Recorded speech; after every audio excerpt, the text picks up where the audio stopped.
बड़ी खबर आ रही है इसी बीच नवनीत राणा की बेल पर आज सुनवाई नहीं होगी। नवनीत राणा की बेल पर अब कल सुनवाई होगी। सेशन कोर्ट में आज बेल पर सुनवाई होनी थी जो कल तक के लिए टाल दी गई है। नवनीत राणा की बेल पर आज सुनवाई नहीं होगी। इस वक्त की बड़ी खबर महाराष्ट्र से आ रही है। सेशन कोर्ट में आज जिस पर बेल पर सुनवाई होनी थी, नवनीत राणा की क्या जेल से रिहाई मुमकिन होगी या नहीं, अब ये सवाल एक दिन और बरकरार है क्योंकि अब सेशन कोर्ट में कल सुनवाई होगी।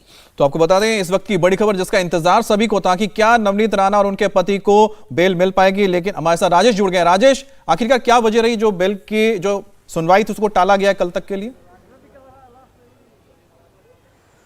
देखिए, आज रिजवान मर्चेंट की जगह पर नवनीत राणा और रवि राणा के लिए मशहूर वकील आबाद पोंडा अपीयर हो रहे थे। उन्होंने ही वक्त मांगा। उन्होंने पहले बताने की कोशिश की कि जो धाराएं उन पर लगी हैं, जो आरोप उन पर लगा है, उसके लिए जेल में रखना वो ठीक नहीं है। लेकिन उसके बाद उन्होंने वक्त मांगा कि क्या कल तक के लिए वक्त दिया जा सकता है, जिसपे जज जो है वो तैयार हो गए और कल तक का वक्त दिया गया। वहीं सरकारी वकील भी पहुंचे थे। उन्होंने बताया कि बेल का पुरजोर विरोध करेंगे। उन्होंने जो सेफ फाइल किया है उसमें साफ कहा है कि 124A यानी कि राजद्रोह इस केस में एप्लीकेबल है और उन्हें बेल नहीं मिलना चाहिए। साथ ही रवि राणा और नवनीत राणा पर कई महाराष्ट्र में अलग अलग जगहों पर कई मामले दर्ज हैं। 17 केसेस रवि राणा पर, नवनीत राणा पर 6 केसेस। ये बात भी वो अपने से में रखेंगे। लेकिन फिलहाल जज ने कल तक का वक्त दिया है। कल इस मामले पर सुनवाई होगी। पिछली हियरिंग भी हुई थी जब हमें, तो आपको याद होगा, तब भी जज ने यही कहा था कि वक्त होगा तब सुनवाई करेंगे, क्योंकि जिस कोर्ट में जज राहुल रोकड़े के कोर्ट में बेल की हियरिंग है वहां पर फहरिस्त है, बेल एप्लीकेशन के फहरिस्त है। कई लोगों की बेल एप्लीकेशन कई दिनों से पेंडिंग है। यही वजह है कि जज ने तभी कहा था कि वक्त होगा तब सुनेंगे। लेकिन जब वकील ने ही, यानी कि नवनीत राणा और रवि राणा के वकील ने ही कल का वक्त मांगा, तो जज ने कल का वक्त दिया है। कल जो है इस बेल की सुनवाई होगी। अमित, अच्छा, एक बात बताइए कि एक तरफ हम देख रहे हैं कि जिस तरह की धाराएं लगाई गई हैं, मैं एक चीज पूछ रहा हूं, थोड़ा सा इससे अलग है क्योंकि देशद्रोह का केस लगाया गया। उधर से हमने देखा कि शरद पवार अपील कर रहे हैं कि जो देशद्रोह का जो पूरा मामला 124 है उसे ही हटा दिया जाए। तो उनकी सरकार एक बंदे, मतलब एक दंपति पर, उन पर यह केस लगाती है और दूसरी तरफ उसी के जो अध्यक्ष है वो उसकी पुरजोर करते हैं, विरोध कर रहे हैं।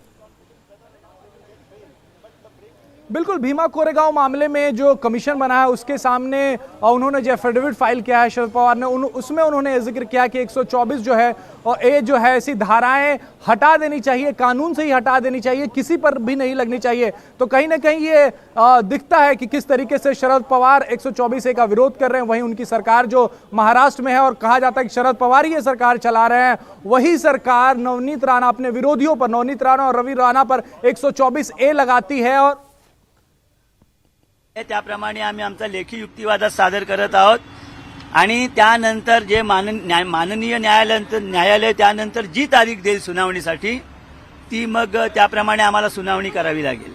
किस तरह का विरोध रहेगा आपका, क्योंकि हालांकि बेल के लिए उन्होंने अप्लाई किया, तो उन्होंने बेल के लिए अप्लाई किया, लेकिन उनके खिलाफ जो सेक्शन है वो बहुत सीरियस है। उसके लिए लाइफ इम्प्रिजनमेंट की सजा है। चलो आया सर पॉइंट क्या करती है? मेरा रॉन्गफुल रिस्ट्रेंट है सर, पॉइंट क्या करती On what all grounds will you be filing your reply, sir? Ground that the offence is very serious, 124A. Another offence is also very serious, and the punishment prescribed is for life imprisonment. And secondly, that they have the criminal antecedents. That means there are the scales as to when the bail is to be granted. उसमें उनकी case fit नहीं होती।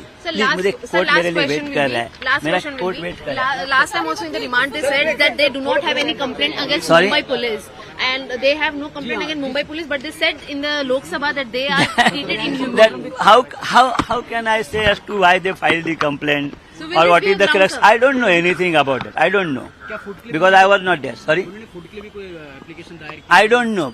I'll come to know now when I'll go to the court because I have not been informed about any such application. Okay, thank you. तो नवनीत राणा और रवि राणा के खिलाफ जो charges हैं वो बहुत सीरियस है, इसलिए वो बेल एप्लीकेशन के खिलाफ लड़ेंगे। सरकारी वकील को आप सुन रहे थे। इंडिया टीवी हर वक्त हर जगह डाउनलोड करने के लिए सर्च करें India TV news Google play store या ऐप स्टोर पर।